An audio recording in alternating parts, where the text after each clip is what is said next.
Uganda provides free primary education and free secondary education. Get into the next slide, the current reforms in education. Like now, several countries, we are also having reforms in education, but I will just highlight the most current reforms.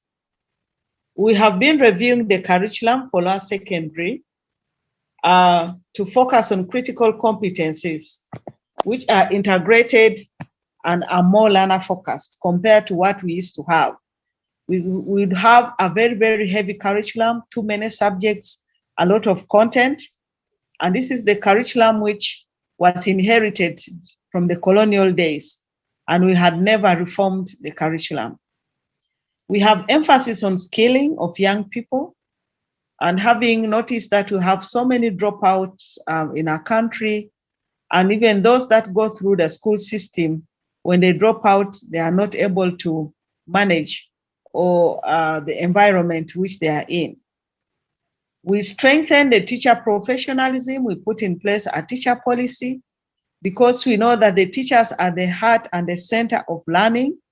And if we don't have teachers doing things in a more professional way, then we will also do not achieve the learning outcomes that we expect. We are leveraging on the use of ICT. We all know this is a digital century, the 21st century. And we have developed a digital agenda for education, and it is in these final stages. We are also transforming school inspection to be more of learner outcome focused than just identifying the strengths and weaknesses, but ensuring that we are supporting learning to take place.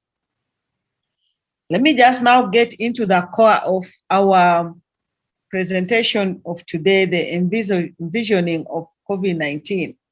And I'll go straight to the challenges that we affect in Uganda in our education sector.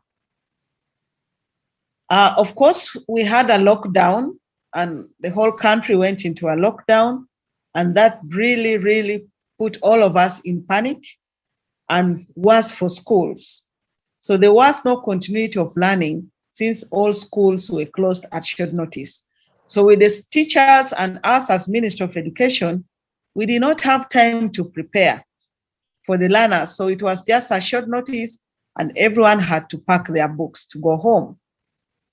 We also have a national schools calendar, and we knew that this is how it flows. And this is by December or by end November, examinations would have all been completed and children would be now going for promotions in the next classes. Now, as we speak, we find children are back to school, but they are in those classes that they should have left. They should have progressed to the next classes.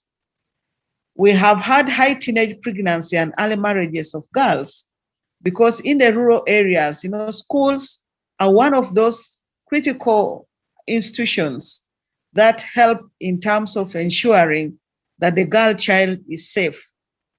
Now, at home, back in their villages setting, where there are no rules, there are no regulations, and with parents who are not educated and with high levels of poverty, we found that most of our girls got pregnant and some of them were married off at a very, very early age.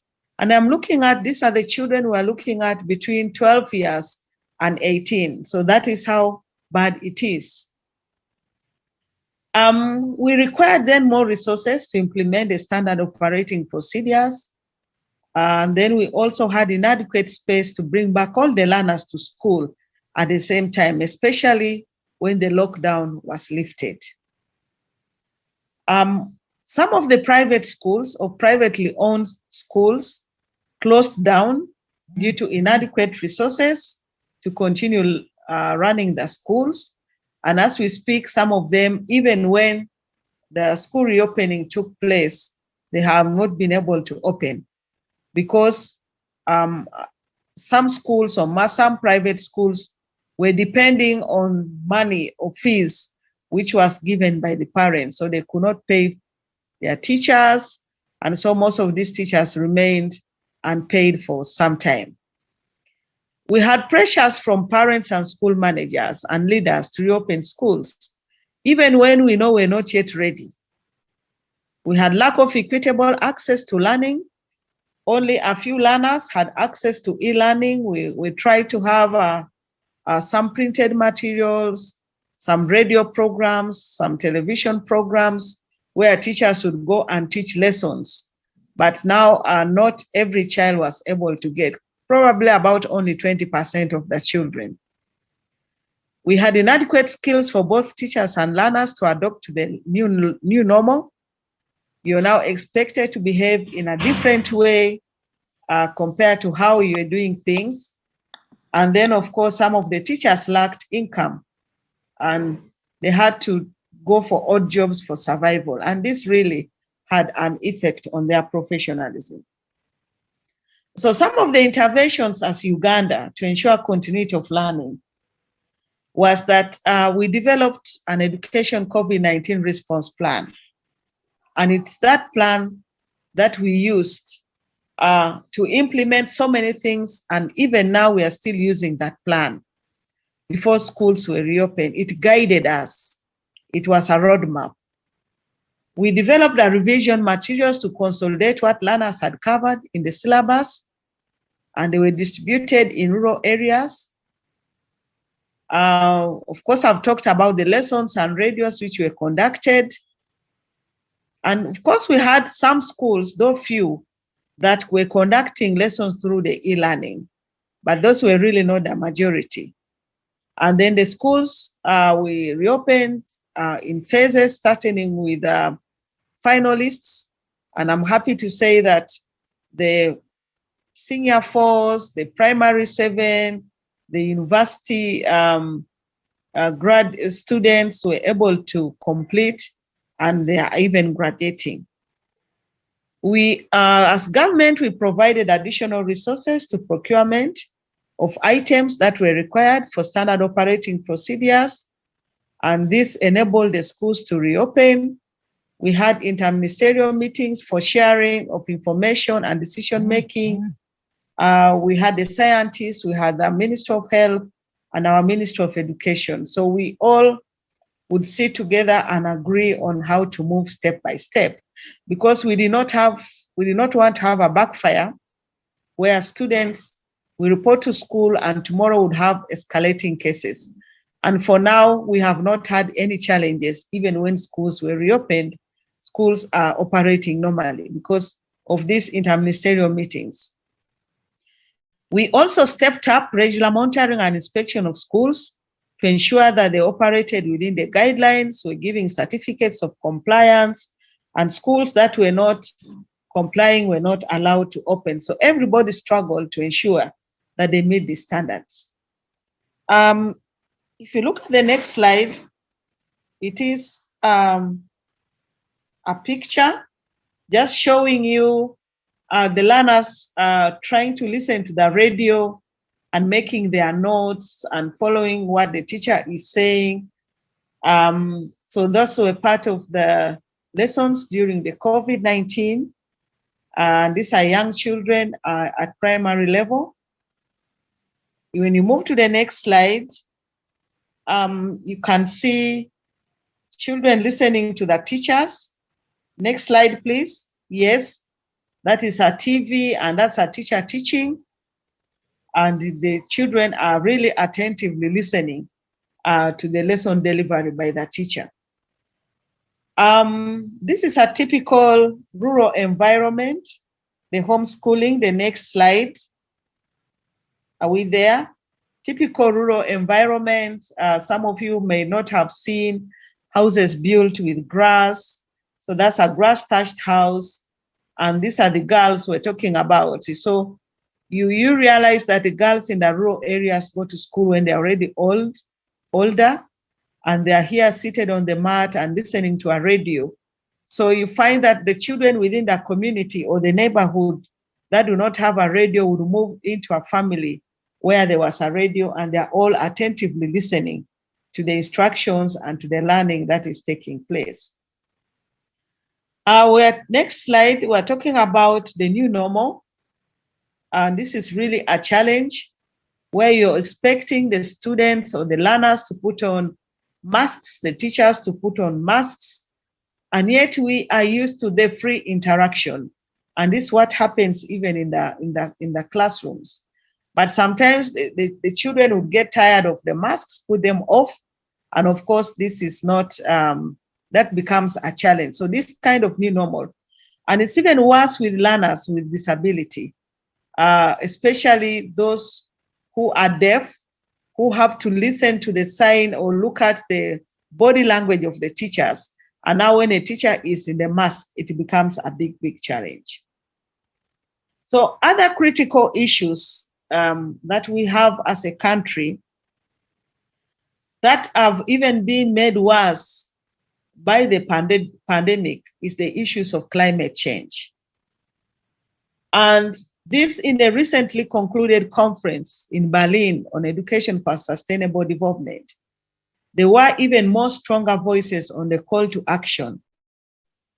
One of the highest refugees in the world, and you know that it also comes with the whole issues of climate. And this is really creating issues of climate change. So they need to give people tools, they need to tackle climate change is in diverse way was really echoed. And in Uganda, we have some interventions we have tried to use to intervene on climate change. And we have a project called the Eco Schools, which I would just like to show you some of the pictures in the next slides. Are we there? So this is sustainable climate smart agriculture. If you looked at the one before we go to that, you moved a bit ahead, and we're engaging on smart agriculture, conserving of soil and water nutrients. And then of course we have the vegetables, we have the sustainable forest conservation, and then of course there's sustainable waste management, sustainable waste environment. Now, I just want quickly to run to suggested areas of focus in the curricula to prepare future leaders to tackle present and future challenges. Of course, the issue of information and communication technology is an area that should be focused on. Given even the issues, the challenges of pandemic, I think it's more important than before that the ICT schools to conduct business, I think are very, very critical. The other one is about innovations. And innovations here, we should be looking at how do we use the available resources relevant to our needs. When the pandemic, one of the standard operating procedures was to ensure that there's water, hand washing facilities in schools. So the people around, the innovators came very quickly, innovated very simple hand washing facilities. And so that schools were able to afford and buy them. So we need to be, but what is important is how competitive are we going to be? How are we going to be innovative to be able to fit within the market? So how different are we going to do our things from other people? The other ones are quickly critical thinking and analysis skills. We need to start thinking without the box. We always talk about thinking outside the box, but now we need to think outside the box. Stress management and problem-solving skills. These are very, very important skills. Even in the recent Education for Sustainable for Development conference, the issue of having skills for problem-solving were things that were being re-echoed, that we should now be thinking of how do we solve the problems that we are encountering, not just talking about them. Team building and team management skills. These are very, very important skills that we must work together as a team, and we must appreciate issues of working together and how to manage teams. Concept development skills, thinking from nowhere, without the box, to develop concepts. Marketing skills, you now realize that there are so many things outside in the market, but it depends on how you'll be able to market your skills. And art and technology, research skills, and human relations. How do we manage? Do we have empathy? Do we appreciate people? Those are very, very important skills. You can just see a caption of just marketing skills of young people selling their product. Just say, welcome to young engineers. And when you look at that, the way they have done their marketing, it kind of, it brings out it attracts you into what they are doing. So this makes it, and now here you're mixing the ICT skills, you're also doing the technology skills and art to be able to come up with a very good marketing environment. In conclusion, I would like to say that learning never stops because the world will never stop. So teaching us for lifelong learning is very, very important.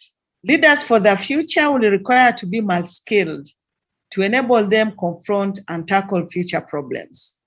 So you should not just be looking at one skill, you should be having so many skills so that when the issues come, you're able to tackle them, and even to be much more competitive and solve the problems. The curriculum, therefore, should focus more on skills acquisition than theoretical knowledge. Parents and guardians should plant the first seed, and schools should play the role of consolidation and harnessing the required skills. I would end up by saying that education is the most powerful weapon we can use to change the world. And these are the great quotation. This was a great quotation from the late President of South Africa, Nelson Mandela. Thank you very much.